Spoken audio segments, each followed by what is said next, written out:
illallah, la illallah, la ilaha illallah, la illallah, la ilaha illallah, la illallah, la ilaha illallah, la illallah, la illallah, la illallah, la illallah, la illallah, la ilaha illallah, la illallah. Assalamualaikum warahmatullahi wabarakatuh.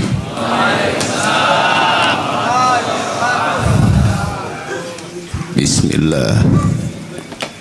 Alhamdulillahi Allahu akbar. Aqulu ala nafsi wa ala dini wa ala ali wa ala auladi wa ala mali wa ala ashabi wa ala adiyanihim wa ala amwalihim alfa-alfin. Asyhadu an la ilaha illallah wa asyhadu anna Muhammadan abduhu wa rasuluh. Wala khawla wala quwata illa billahil aliyyil azim.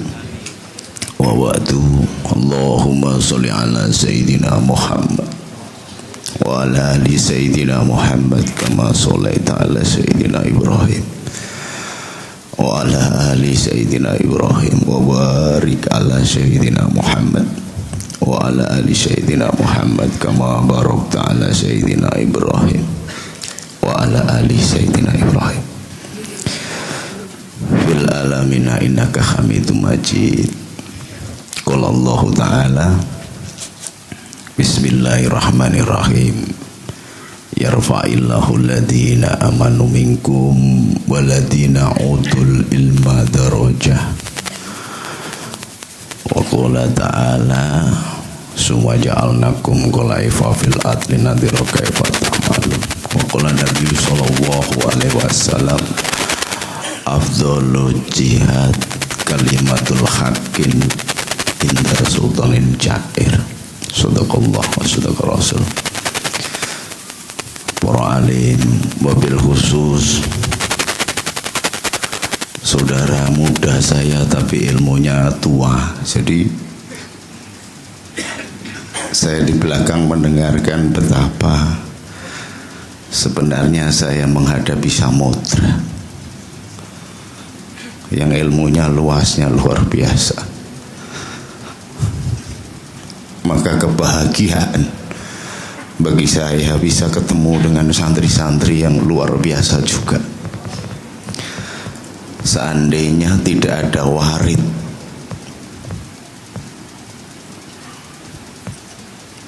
datang di hati para santri, Anda semua tidak mungkin berdesakan duduk mendengarkan berjam-jam apa yang disampaikan oleh aulia Allah Hadratus Syekh Romo Kiai Haji Uji bin Abu Yadim Yati, Allahumma yarham. Jadi saya tidak banyak ini karena nanti jadi malah nguyai segoro. Bahkan saya kalau diperbolehkan, biarlah saya menjadi santrinya beliau.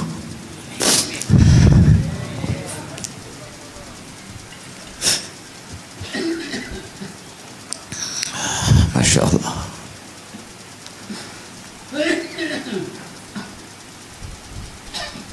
Salawat dan salam mari kita tunjukkan kepada Allah, kepada Sayyidina Muhammad sallallahu alaihi wasallam.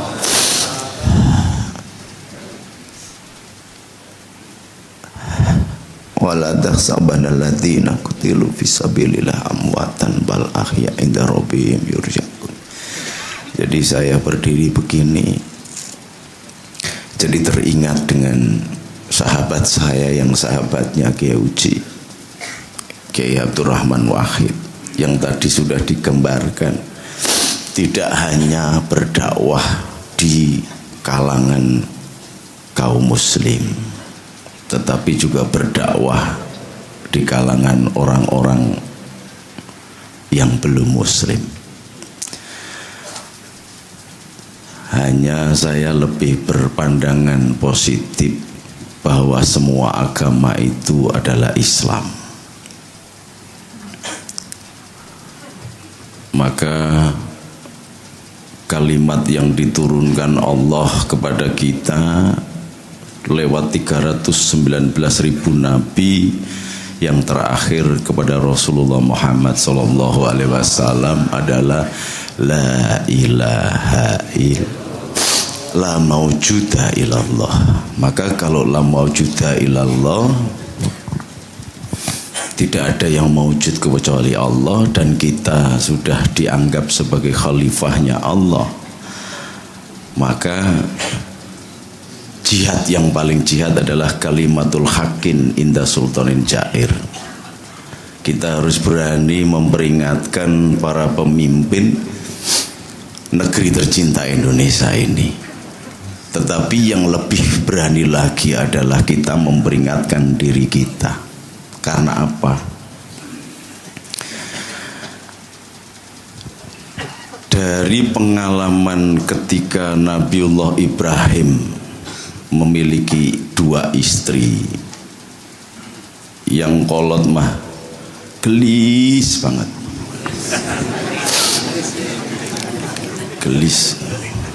gelisnya orang Jawa nggak bisa ngomong begitu. Saking gelisnya itu, kalau minum kopi begitu, kopinya kelihatan di lehernya Sarah. Maka sampai tidak mau melahirkan. Nah, kemudian dari Sarah, karena tidak ada anak, lalu menikahlah Nabi Ibrahim dengan seorang putri yang jelek banget, sudah hitam, seluruh tubuh itu leher semua. Jadi kalau sampean lihat gitu nggak bakal berdiri deh. Tetapi karena ini sunnah yang diperintahkan oleh Allah, maka dinikahlah.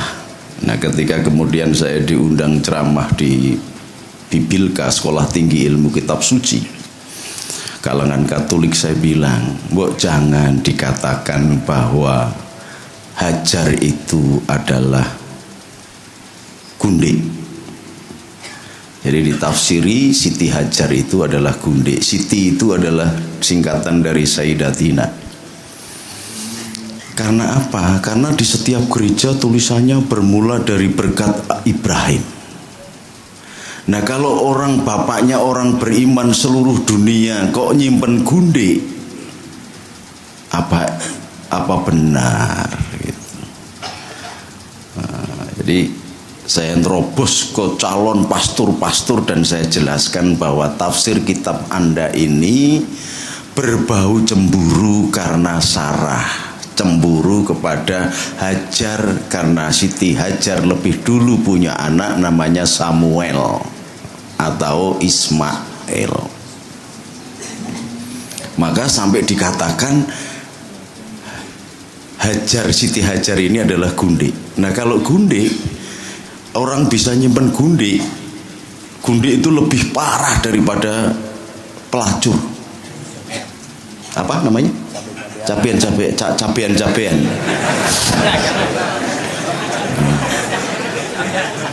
Antum hafal banget namanya. Nah, kalau Anda pastor boleh nggak nyimpen gundik? Nggak boleh, Gus. Saya misalnya yang sering disebut Gus gitu, boleh nggak nyimpen gundik? Nggak boleh, Gus. Lah kenapa?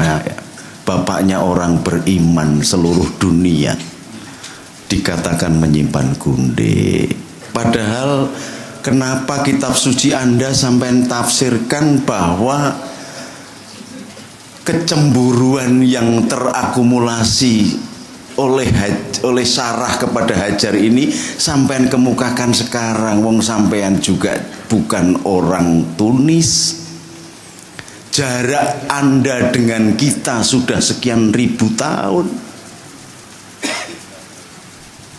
Negaranya sudah berbeda, kenal dengan Sarah juga Anda tidak. Kenapa menafsirkan kitabmu sendiri sebagai gunde? Loh, kalau benci silahkan, tetapi apa Anda layak untuk benci? Wong kenal aja ndak, malah kalian ini sebagian besar kan orang-orang Cina. Orang Cina negaranya beda, orang Tunis negaranya beda. Nah, ini salah satu kenapa saya sering keluar masuk gereja. Yang sekarang kemudian oleh orang yang merasa sebagai pembaharu Islam sudah bermunculan, termasuk yang mengaku Habib-Habib, itu menganggap gerak saya adalah gerak orang gila, hanya mencari duit, hanya mencari kekuasaan dan sebagainya. Padahal saya jadi sahabatnya Gus Dur, ditawari jadi menteri aja nggak pernah mau, ditawari jadi DPR nggak pernah mau. Kemarin nama saya dimasukkan di Partai Gerindra sebagai calon DPR RI nomor jadi, saya juga nggak mau. Nomor 1 di Dapil 7 Jawa Tengah pasti jadinya.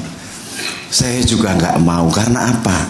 Karena saya sering mengatakan kepada santri-santri, baik yang tentara atau yang sipil, tidak usah berangkat haji, cukup umroh. Lu kan haji wajib, Gus. Iya, umroh juga pahalanya sama dengan haji, dengan catatan sampean setelah nanti di Musdalifah cari batu 7 kali 3 kali 7 kali ditambah 1 kali 7, 49 ditambah 7. Nah, untuk apa, Gus? Nanti setelah pulang umroh tidak usah balik ke rumah, mampir dulu ke Senayan, kemudian dengan membaca niat ingsun balangi kepalanya setan.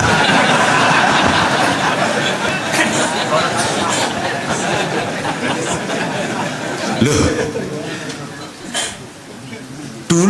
dulu itu pohon-pohon besar itu pasti rumahnya kegejik. Apa kalau di sini? Jurit rumahnya saya. Ada gandaruwo, ada tuyul, ada wewe, ada macam-macam. Iya kan? Di gua-gua, di jalan besar, di perempatan jalan, di sungai, maka dikasih sesaji menyan. Apa macam-macam, ada rokoknya. Saya sering malah kalau udah kehabisan rokok, saya mesti mampir. Karena jinnya sudah CS dengan saya.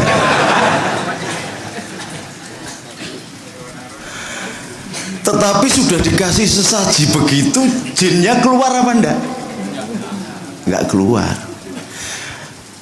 Anda salah cara memandangnya. Nek pas zaman pemilu kemarin, pohon-pohon besar keluar gambarnya semuanya.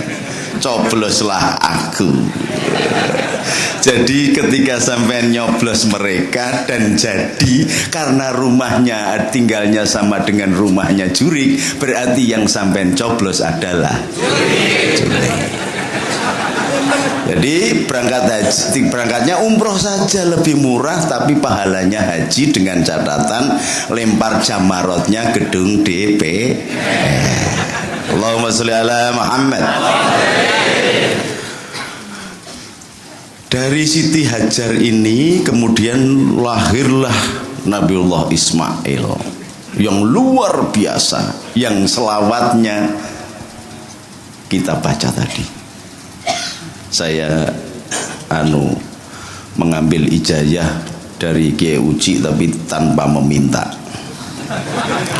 Loh, ini karena kalau di Jawa itu kalau umur lebih tua boleh begitu. Soal ilmunya nggak afdol, nanti tinggal salaman afwan ya akhi. Sesama bes kota kan dilarang saling mendahului.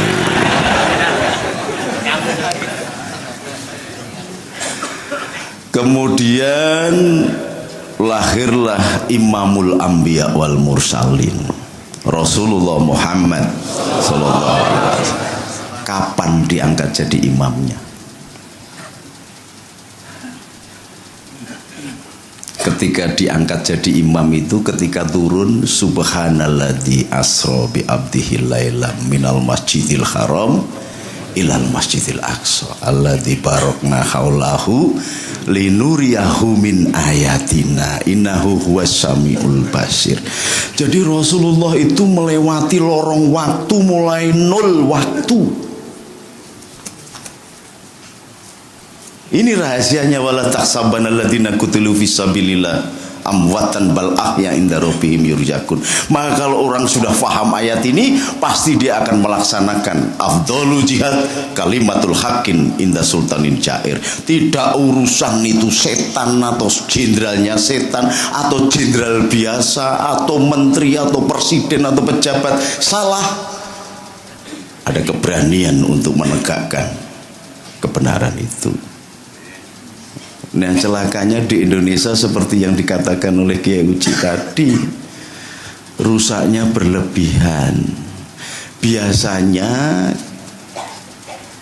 kalau seorang kiai kumpul, itu pasti dipimpin oleh sebuah lembaga yang baik. Kebetulan NU.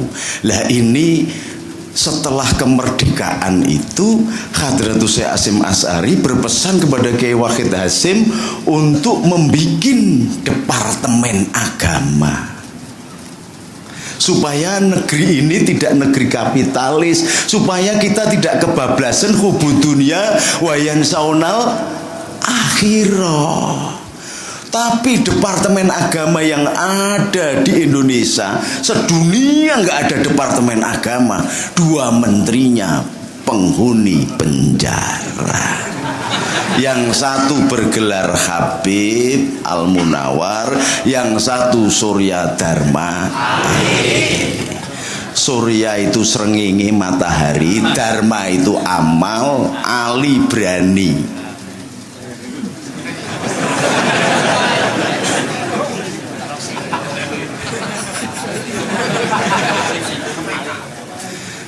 Jadi berani mengambil amal ketika matahari muncul. Coba bayangkan kalau di Malaysia, banyak santri saya yang jadi menteri di Malaysia, Abdullah Badawi, Datuk Musa Hitam, Datuk Ismail. Itu kalau berangkat haji separuh bayarnya, yang separuh pemerintah. Nah kita sudah berangkat bayar terus, antrinya 12 tahun. Kuotanya 300.000 dikalikan biaya haji 41 juta, 40 juta saja itu sudah 12 triliun. Dikalikan 10 tahun 120 triliun.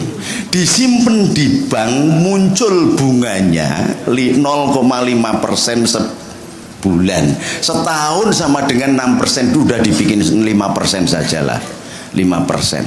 Maka kalau dikalikan dengan 10 tahun sama dengan 50%. 50% dikalikan 120 triliun sama dengan 60 triliun.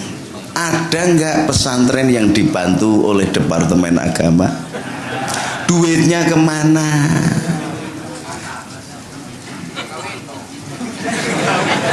Kalau kawin mah duit semiliar juga sampai ledeng gitu. Ledeng itu apa ya? Ledeng sampai lecet gitu loh. Itu nggak habis.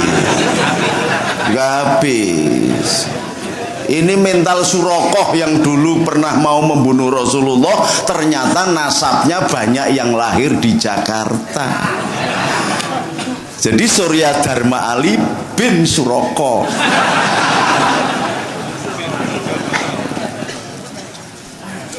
Maka musuhnya Rasulullah dulu juga banyak. Abu Lahab, Abu Jahal. Paman-pamannya wajahnya seperti Rasulullah, kulitnya seperti Rasulullah, gantengnya seperti Rasulullah. Tetapi kalau kita ngerasani itu apa? menggunjing itu kan dosa. Tetapi Anda misuh-misui apa ini? Memaki-maki pamannya Nabi dalam keadaan sholat pun dapat pahala. Saking karena jeleknya.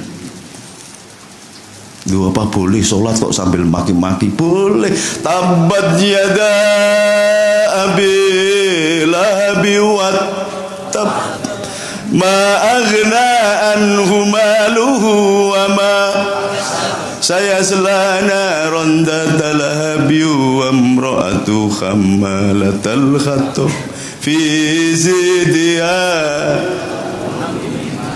Maki-maki boleh. Nah, Abu Lahab, Abu Jahal itu lahir di sana. Ada satu Abu lagi yang ternyata lahir di Jakarta. Namanya Abu Gosok. Saking kotornya maka meracuni agama. Jadi kalau tadi dikatakan bahwa Kiai Uci ngomong bahwa sudah kemerasukan ayat, ini enggak, ini keracunan. Lawang orang mau berangkat haji disuruh bayar dam. Coba bayangkan. Oh, ini tamato bayar dam.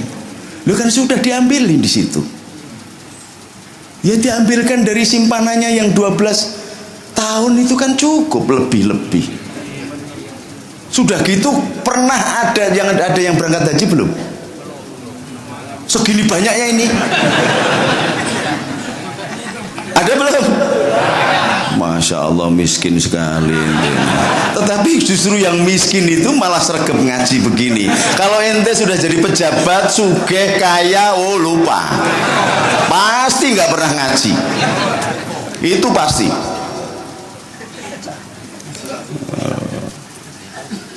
Nah itu disembelih damnya. Pernah lihat nggak damnya disembelih terus kambingnya ditunjukin atau ontanya? Nggak pernah. Coba kalau damnya 1.000, 1,5 juta kali 400.000 berapa? Lah kalau Pak Harto dulu dikatakan bahwa dia itu tukang korupsi, ini sekarang lebih parah. Pak Harto itu korupsi tetapi ada rikasnya. Maka sampean nanti kalau jadi pejabat korupsi bayar rikas 20%, insya Allah rotok halal sidik-sidik. Maka Pak Harto korupsi tetapi dibayar, kalau duitnya tidak kemana-mana, duitnya masih di Indonesia. Diibaratkan nyembelih ayam itu dimasak opor, dodo mentok Pak Harto, kempolnya menteri, jenderal, bupati sewiwi, kolonel gitu. Prajuritnya cakar kaki, rakyatnya air opor. Oh. Itu yang ikut Partai Golkar. Kalau yang nggak ikut dapat bulunya, lumayan. Bulunya untuk shuttlecock, untuk badminton. Tapi orang korupsi sekarang ini ayamnya dimasak opor pakai panci presto.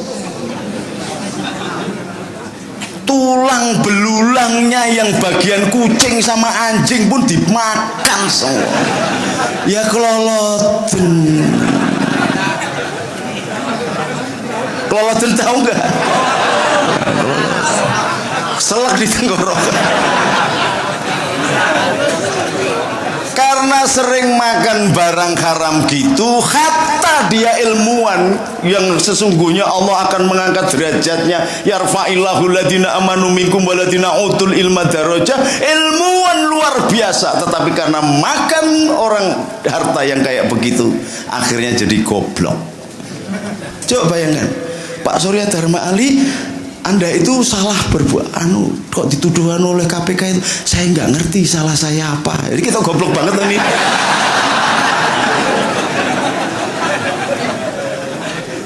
Termasuk Anas Urbaningrum yang ngakunya tidak korupsi itu. Saya juga nggak ngerti, saya ini salahnya apa. Lu salahnya kamu itu ngambil duit negara 160 miliar. Lu wong nyolong sepeda motor aja digebukin, dibakar sak motornya. Tetapi karena kamu ilmuwan tapi golongannya setan. Jadi kamu ngomongnya kalau serupiah Anas makan duit, gantung di Monas. Nah yang doyan duit serupiah siapa? Saya itu jadi kiai sejak kecil ikut Gus Dur, nggak pernah dikasih duit begini terus tak makan gitu, nggak pernah. Oh setan aja nggak pernah makan duit, setan. Apalagi serupiah. Oh sudah nggak dicetak.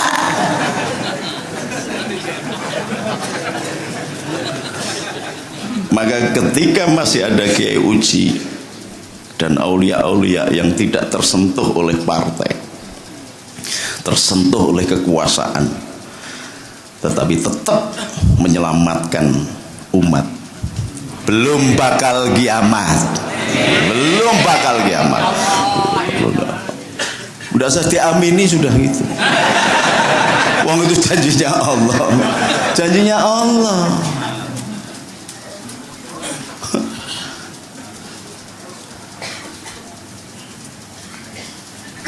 Maka karena terbiasa makan duit kayak begitu, akhirnya kayak orang yang biasa makan rebung bambu muda. Tahu nggak bambu muda? Terbiasa makan begitu, akhirnya mukanya muka gedek. Gedek itu yang dianyam bambu yang tua yang dianyam itu. Jadi mau ketimpa abu, ketimpa apa udah dua bloknya setengah mati gitu loh. Maka udah salah sampai ngomong, katakan tidak pada korupsi kalau sedikit. Sampai akhirnya muncul surat Anas ayatnya hambalang.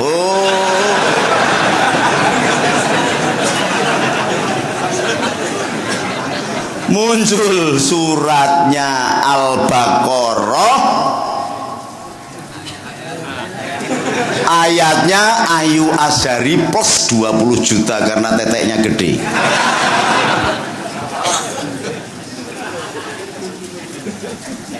Muncul surat An-Nisa ayatnya Vitalia plus Honda Jazz dan duit 350 juta. Makroknya bertanda LHI, Lutfi Hasan. Loh padahal AWW-nya itu fustunnya sudah banyak, kok masih begitu? Masya Allah. Karena apa? Karena dia merasa benar sendiri. PKS itu merasa benar sendiri. Karena merasa benar, kita dianggap sesat. Nah karena kita sesat maka dikafirkan. Karena kita dikafirkan maka darah dan harta kita jadi halal bagi dia. Ini rahasianya. Maka ketika kemarin tim suksesnya Mas Prabowo datang ke tempat saya ditanya sifat Rasul, sifat seorang pemimpin itu bagaimana sih Gus? Saya berhenti pada sidik, amanah, tabligh. Mau membahas Fatona kok jadi makelar perempuan.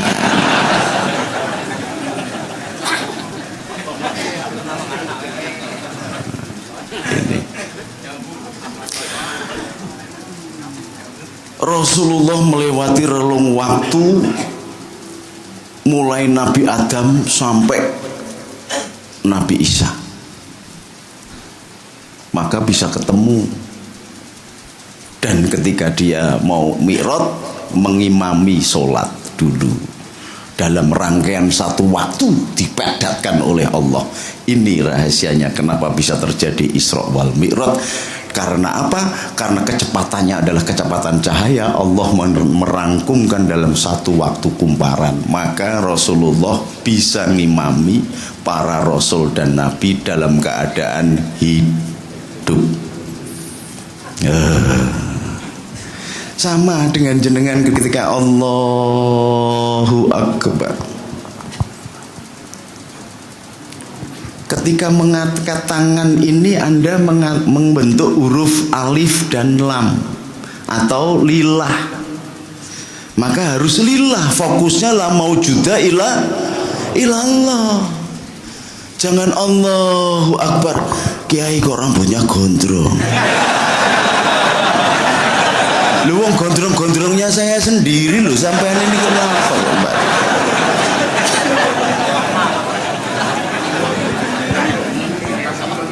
Memang harus begini, Rasulullah aja